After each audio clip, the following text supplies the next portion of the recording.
talagang plano. Pero sinabi mo, matagal ng plano yan. Alin ba talaga? The contingencies are there, ma'am. Hindi na sinasabing wala talaga kaming alam at wala kaming pinaghahandaan. May contingencies tayo, ma'am. So it's always there. So you're saying that it was just general contingency planning? Yes, ma'am. No specific incident was anticipated? Although, sinabi rin ninyo, anticipation ko na yan. Pagdating ng mga... Anticipation ng warrant ng ICC. That's very specific po. Hindi siya generic contingency planning. Opo. Part na ho ng aking trabaho na ma'am yan, nakita ko na, sabi ko, naku, paano pag nautusan ako bigla, lumabas ang warrant at i-implement ito. Nasa Hong Kong ang ating subject. So, that's all part of the anticipation already. And so, in fact, there was a plan. Ma'am? So, in fact, there was a plan. There was a... Kasi nag-anticipate na kayo na magkakaroon ng warrant. Ina-adjust natin ang contingencies, ma'am. Ina-adjust ko ang contingencies so that pagdating ng specific na order kayo sa akin... Kayo lang ang nagplano mag-isa sa buong PNP? I'm the head of the CIDG, ma'am. Pero kayo lang ang nagplano? I have 2,000 people. I have 2,000 people under me. Sir. I understand, General. And we respect the CIDG for its outstanding track record. Kaya lang, tinatanong ko lang, kasi sinabi ninyo na iba-ibang grupo ang nagkumpune ng task force o kung ano man ang tawag doon, na iba-ibang bahagi ng PNP, hindi lang naman CIDG kasi ayaw ninyong tawagin ng CIDG operation. Sino-sino ba ang kasama sa planning dito sa anticipation ng ICC warrant? Thank you very much for the praises to the CIDG, ma'am, first and foremost. Ako rin, ma'am, ang naglabas ng mga request na ito po ang mga components na kailangan, ang mga makakailangan ko. Sino-sino po? Just in case na ito ay it will come down. So, if you have seen, meron doon mga Special Action Force. Kasi nga, ni-request ko ang mga yon. I requested them through the Chief PNP. Sir, I need Special Action Force. I also need the NCRPO to stand by on alert na ang kanilang mga civil disturbance management ay mag-ready rin just in case na magkaroon ng mga rally, magkaroon ng mga mass movements, ready rin kami So kahit pa paano, hindi totoo na walang plano kasi may anticipation ka na eh. At saka nananawagan ka sa iba't ibang tropa. Definitely. We are denying that plan from the context of being sinister and really plotting against the former president. It's not like that. We are just making sure that the PNP will be up to its mandate of protecting the peace and order and the well-being of the citizens, even though this an event as controversial as this goes down. So, Chief Marbil, tama ba inauthorize ninyo na tawagan yung iba't ibang pangkat ng PNP si General Torre? Siya lang namahala ng lahat. Ma'am, ako po ang in charge po ng Philippine National. I just ordered General Torre to prepare yung po yung contingency natin kasi we heard from the news coming from the former president that there will be an ICC. Pero iba-iba na yung mga grupo na tinatawagan niya, hindi na si IGG lang. That's ma'am, dun sa atin sa ano natin, meron po yung power ng CIDG that's really to help from other units po. Okay naman po sa Philippine National Police po yan. Okay, eto naman tayo sa mga nangyari doon sa Villamor na, no, sa 250th. Ano na ang nangyari doon? Gusto lang natin malaman at itatanong kung anong nangyari dahil nandito na tayo, no? Umabot na tayo sa Villamor. Was there a time na may binantaan ka o tinakot o pinagsabihan kung sino man doon? At the end of the day, ma'am, everything that happened in the 250th wing is for the purpose of bringing the former president to the plane peacefully. So, nandun yung continuum on the application of forces. So, nandun yung pakiusap muna na ginawa namin simula pa lang siya ay ma-take into custody up to nang isasakay na siya. So, continuum forces, pakiusap and everything. And kailangan there's always a time to tell them that... Parang hindi na pakiusap ang nangyari. Yes, ma'am. Kasi inaresto na ninyo si Attorney Medialdeo, sabi ninyo, obstruction of justice, tama? force continuo, ma'am. At Na hindi sinabi na nila ninyo sa doon pakiusap. sa last hearing natin, under oath, sinabi naman ninyo na talagang hinangkaf ninyo at binasahan na ninyo ng Miranda. Because Tama? on the force continuo, ma'am, pataas ang application of force. Pinakiusap ko, 10 oras na nakikiusap, hindi masunod, and alas 12 na, mag-alas 10 na, lilipad ng aeroplano, Pero teka, elevate ko ng konti. So, I became nandidiin ka forceful na. at that time. Okay. Pero ang tanong, bakit inaresto? May paghadlang ba sa proseso ng batas? May tunay ba na obstruction of justice? May panahon ba na pinigilan ni E.S. Medialdea kung sino man testigo na magsalita? Binago ba niya? Sinira ba niya yung mga dokumento? Tinago ba niya ang makakatakas na suspect? Lahat ng obstruction of justice, may pekeng pangalan ba na binigay? Pinagtatanggal niya na paglitis ng isang krimen, lahat ba yun?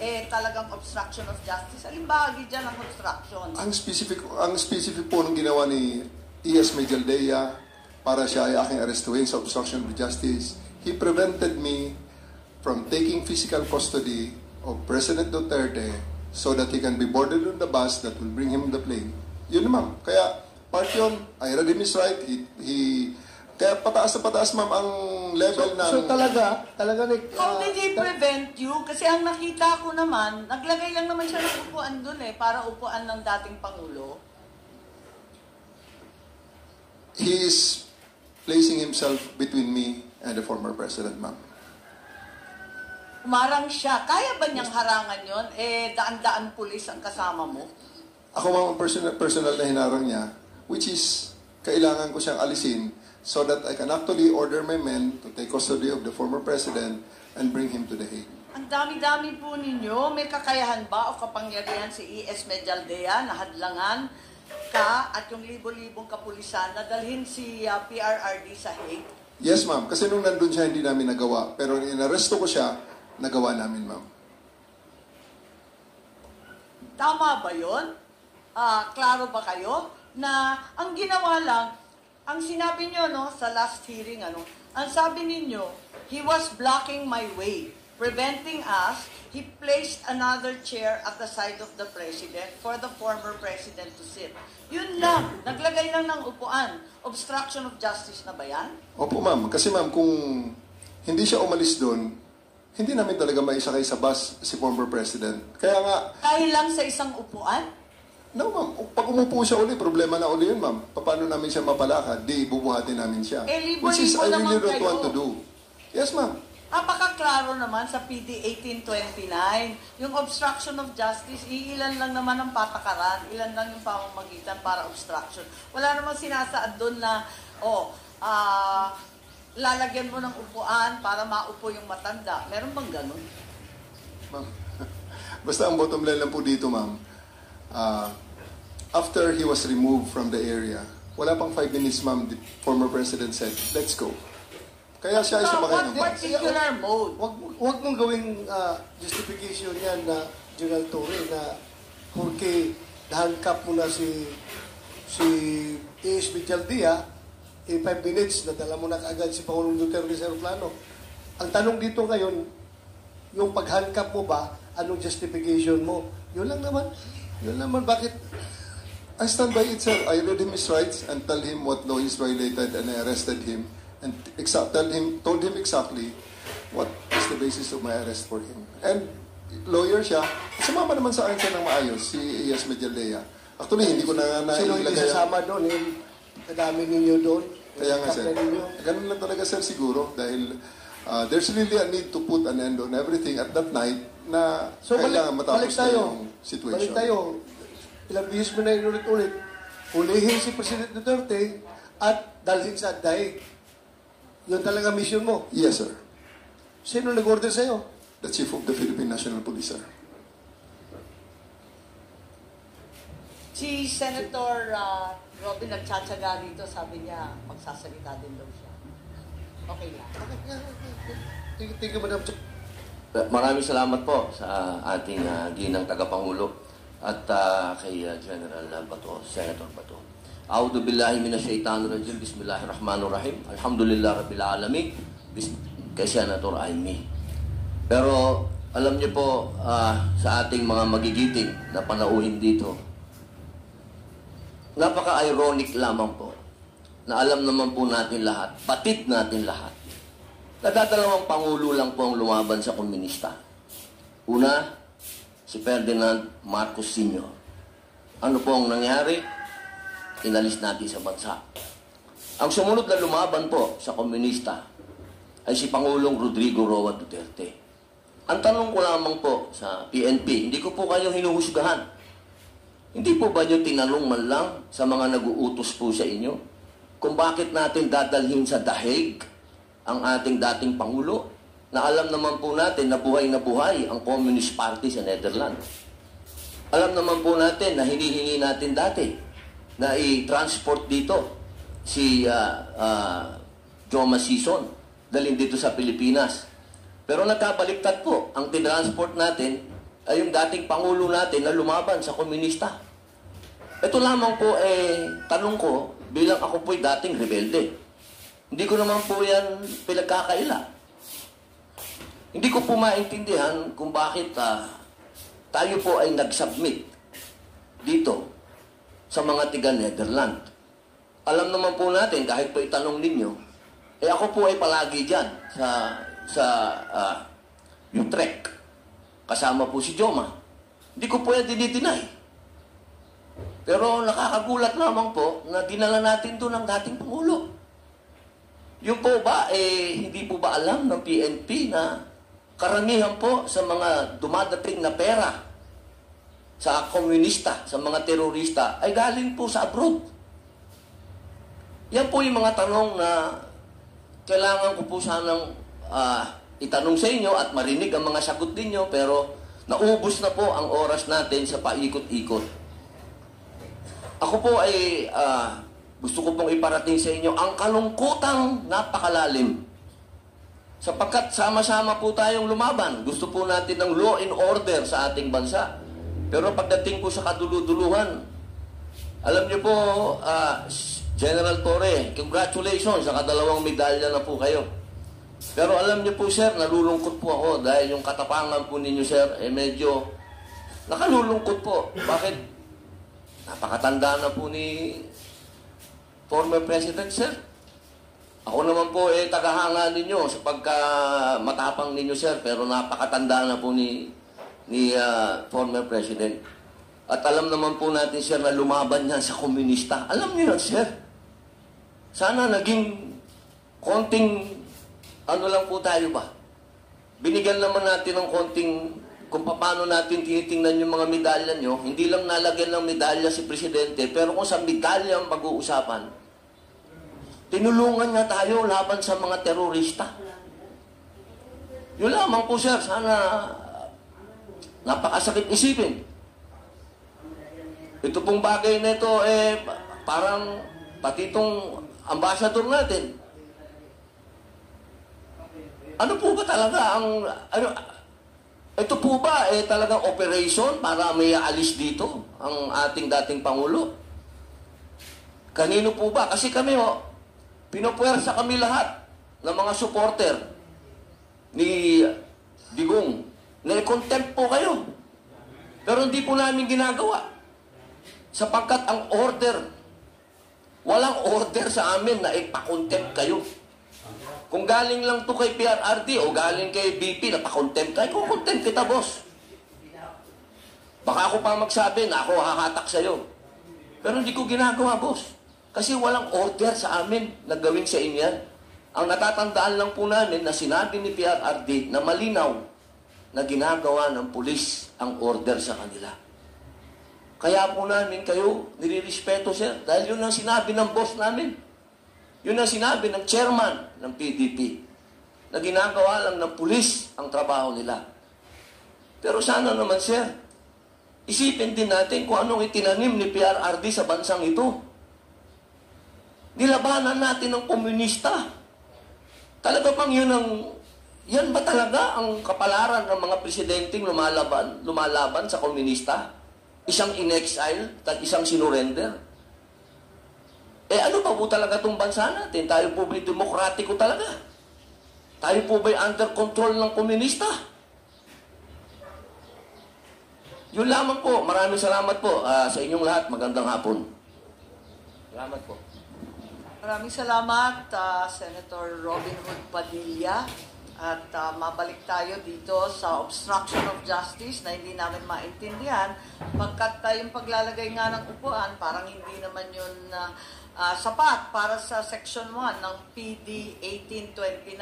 Ang liwa-liwanag nakalista ron kung paano. So, parang wala namang basehan para arestuhin si E.S. Medialdea. It's just blocking you. Sabi mo, palibasa malaking tao, naglagay ng upuan. Ganun ba yun? Yes, General Torre. Yun na yun. Talagang, yun na yung base mo. Ma'am, he has been doing that for the past 10 hours, preventing us from physically taking custody of the president, of the former president. So, Physically? Kasi nakita Yes, ma'am. naman namin tsaka lang tumayo tapos kumuha ng upuan. So, did you actually arrest E.S. Medialdea in order to threaten or coerce PRRD to get on the plane? I Nanakot threatened, po kayo?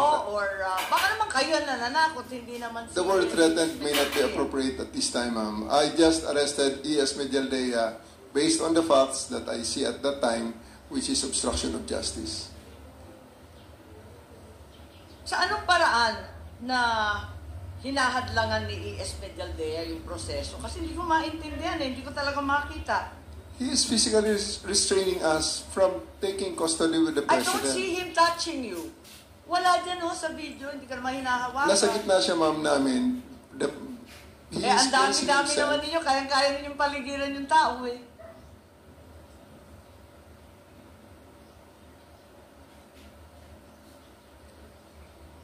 So palagay ko, paikot-ikot tayo dito sa istorya kung hindi naniniwala na may obstruction of justice. As a matter of fact, bakit hindi ninyo dinala si E.S. Medialdea sa kulungan nung gabing yun? Kasi pinusasan mo na, nag-Miranda rights ka na, ba't hindi mo dinala sa preso? I have the option to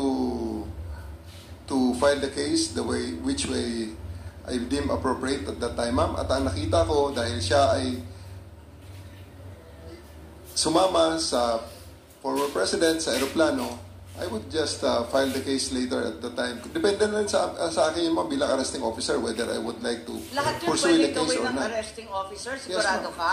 Yes, Kasi, ma'am. di ba, arrested person, 1 minute si E.S. Medialdea. Pagkatapos, di mo naman dinala sa kulungan. Ang ginawa mo, sinakay mo sa aeroplano, naging pasahero sa Hague. Paano nangyari yun? Tumakas ba siya sa kustodiya mo? Pinatakas mo ba? Rinilis mo ba? Ano nangyari doon? Inaresto mo tapos rinilis. Anong klase yun? Those are decisions made in the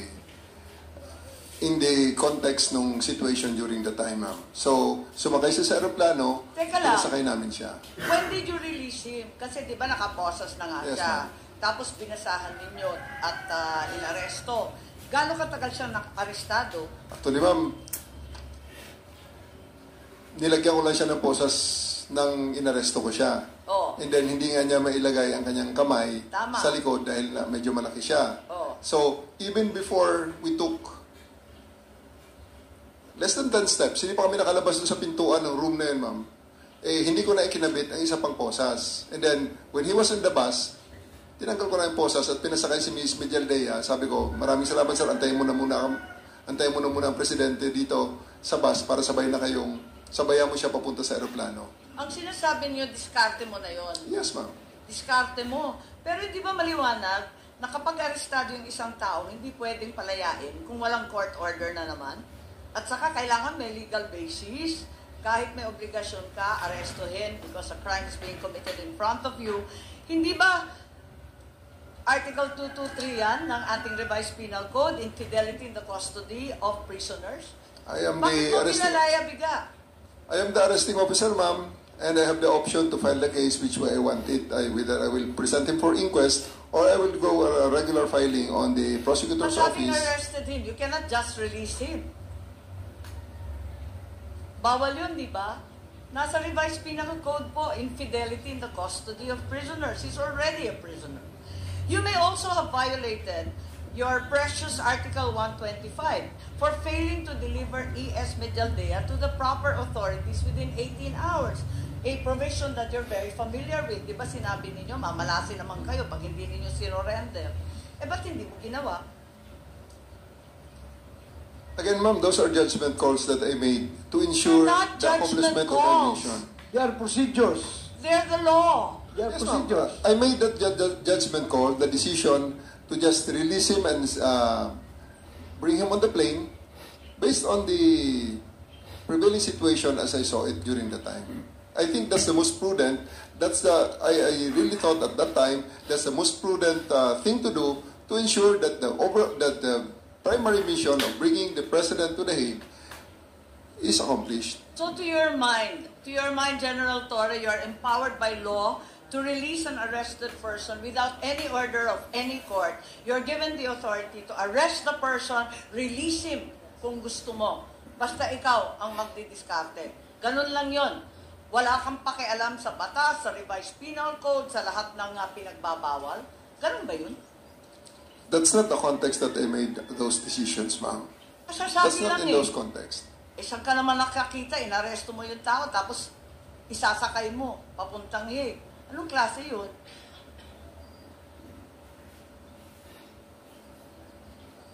Nandito pa ba si Attorney Delgra? Sa online. I'm here. Andito pa pala si Attorney Delgra. Sige, tatanong ko lang, kasi nakita namin yung video, pakita lang yung video, kung saan kinakaladkad si Attorney Delgra ni General Torre. General Torre, gumamit ka ba ng dahas laban sa sinuman na nandun sa Villamor? Kasi nakita namin, nagkakaladkad ka eh. Ayun, kanina pa eh. Hindi naman dapat, ilan ang hinuli ngayong araw na ito, sir? Sa iba-ibang mga krimen. Ilan ang binigyan ng ganitong...